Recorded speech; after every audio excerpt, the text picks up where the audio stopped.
Guys, welcome back to the Ride Right Waxing channel. Now, this is a great buddy of mine, and I'm going to call him a buddy of mine because I've serviced his boards a lot, and he's a really nice guy. This guy's called Chris. I have serviced his LIB Golden Orca 4 months ago when he bought it brand new, which is always a recommendation to get the edges dialed in, get them done and tipped, get the profile set, and obviously lay some fresh wax down. Now, this has been to Aptuez and has had an awesome time. Pretty much he was out there the same week that I was, so just a week ago. And yeah, awesome board. Really, really happy with it. And he's lucky because he's going back over to the French Alps for another week. I can't remember where he's going, but wherever he's going, he's going to shred. He's an awesome rider. He loves his powder. He loves his off-piste. Hence why he's got such an awesome board. This is one of my favourites. Just look at the colour of that. But we're going to give it a fresh service. For the simple reason, when you're out there having a good time, you want to make sure your board is as fast and as dialed as possible. But we're going to clean up the top coat. There is a little bit of a sticker residue, which we're going to clean up just there. Sadly, he was telling me about one of his buddies. He was sat down, not even on the mountain, and his pal come plowing up to him and went straight across the back of his board with a set of skis. And that is always the thing. When you have something of such beauty, sadly, people do tend to crash into it. It's like a magpie looking at silver, which is a real shame. It's put a bit of a scratch on that. I will polish the top coat up, and obviously, if you want to check out where the settings are for the bindings, I don't actually know. Actually, we didn't have any bindings on that one, so I will do a video of where the bindings are set, just in case Chris needs to refer back to it. No doubt it's dialed into his head anyway. Awesome stomp pad, and yeah, basically, in for just a service. The rails are actually really, really good. I will just make sure they are nice and sharp. They are a little bit bared, so to be honest with you, I don't think I'll need to do the base bevel. Do you know what? I'm just going to service all the rails and make sure they are absolutely spot on and nice and sharp. What's really nice is there's no gouges, there's no massive rock marks, so there isn't a great need for any base scraping or anything like that, which is lovely. It's a little bit furry. I will just take off a few little areas where the dry spots are, where he's obviously been jibbing, and then we'll lay some fresh wax, polish this bad boy up and get it back to him so he can go and have some awesome fun. So guys, let me pop you in my hand. Let's detail this board, but first of all, we're going to check out the settings of these bindings. Okie dokie. So, obviously these union bindings, they have a screw-in base plate. It is always noted that not to try and screw them down too tight, because what happens is the screw pulls through the plastic and it can obviously destroy what you place your foot on. So that is always something. If you ever are doing these up, there is no need, as I call, to do these up FT, which is a polite way of saying very tight. Otherwise, what happens is you can see here, it pulls through. Once that pulls through, it pulls through.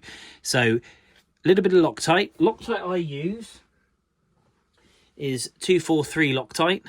Just put a little dab on and just nip it up. That way then you won't cause any damage. But obviously these bindings have been well used, as you can tell by all the wear marks in here. But what we got this set at, 369. So 9 degrees on the back foot.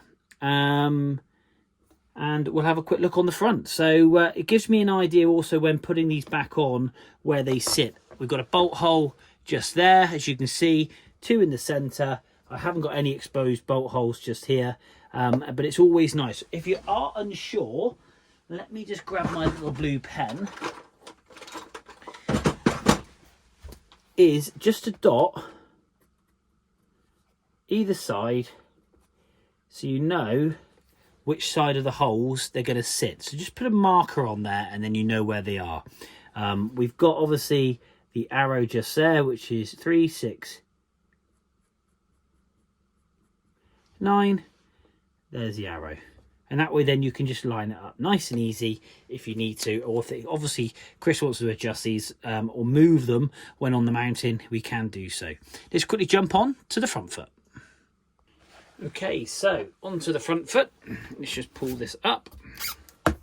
We're going to unscrew this one again, just making sure using the same philosophy of using Loctite just to secure these in. I will do the same on this one as I will do on the back one, just a little bit of Loctite and not FTing it too much. There we go, that's nice and loose. Back down down there gently. Wiggle it forward. So what do we have on here? This one is not too bad. It is pulling through a little bit, but we're good. So we got a 15 on this one. So again, what we need to do is we're going to mark that 15 up with the arrow. Job done. And we're just going to mark up that hole and that hole. And that way then we know exactly where they sit. And you've got 3 here that are exposed. Again, so if Chris needs to adjust these or needs to take them off for whatever reason, he now can refer back to this video and make sure that they go in the correct place. So I'm going to pop you back on time lapse. We're going to whip this off. I'm going to clean up this top coat. I'm going to polish it, detail it, do what I can to it. I'm going to flip it over. We're going to do the rails. Just a quick blip round on the wet rails using my tool, making sure they're nice and sharp, and then we're going to dull and tip the edges. Now this is being a powder board. You've got to make sure that you come past the point of contact on the snow. So they do come down quite far on the front, but not quite so far on the rear, albeit the rear does have a lovely little kicker. And yeah, we're going to get on lace and wax down. So let's crack on, pop you in the stand, and let's get on with this beautiful orca.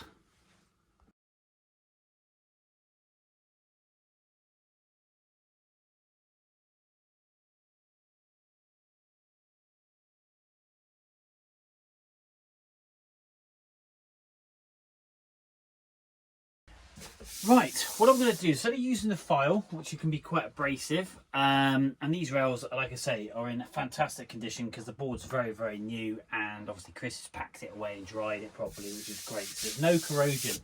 So I'm going to use diamond stones on this, just purely and simply to take off the burrs. So we're going to pop it in a proper little, same device as I'd use for the base and the bevel, but we'll lay down a little bit of liquid just to give it a nice glide. With the diamond stone you can go backwards and forwards, opposed to the file you have to go in one direction and lift it in one direction, because you can't really scuff it up. So that's what we're going to do in that way, and I think we'll get a lot more of a polished rail, because like I said, there's no material that we really need to take off. We just need to sharpen up and deburr the rails and just take that lip off, and make them nice and sharp again. So yeah, that's what we're going to do. Let's crack on.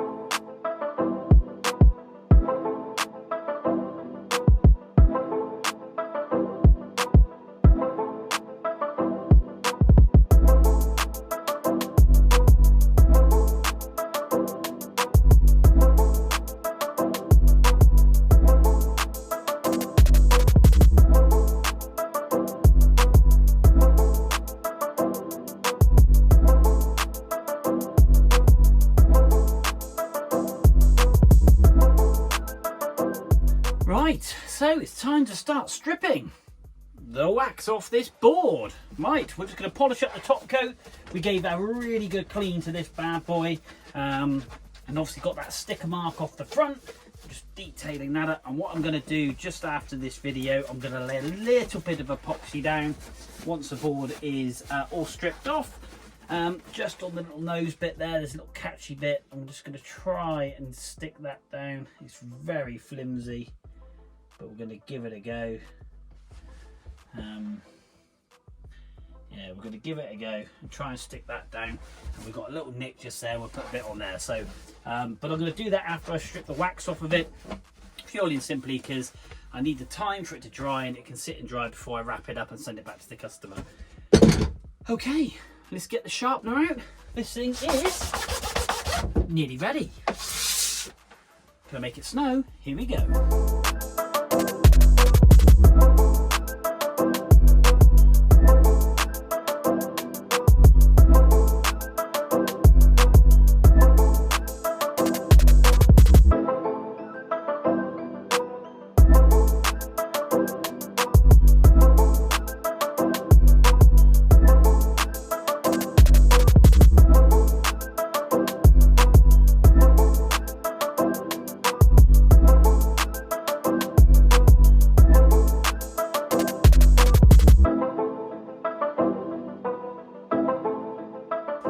Boom. Now this board didn't look too bad when obviously I got it, and you'd think, oh, it doesn't really need a service, you can go another week. But when you look at that, that is now very, very shiny and very enriched. That is now full of wax, and the edges have been polished by diamond stones, so it's fresh.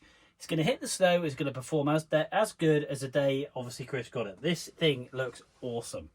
Check out the shine on that bad boy. Absolutely lovely. Really pleased with that. This Golden Orca is kind of one of my, up there, my favourite boards. I've absolutely loved this board. I can imagine if I could have this in my arsenal, I could be bothered to carry all these boards out to the Alps when I went. Depending on the conditions on the day, you'd have an absolute awesome time in paddle with this thing. To be fair, and pieced. But yeah, what a board. So there we go, guys.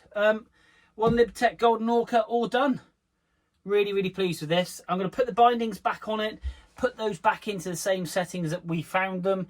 Obviously using Loctite on the screws to put the bindings back onto the board. So obviously this thing is literally ready to unpack and ride. We're going to do some epoxy as well, just off camera, just to let that set overnight.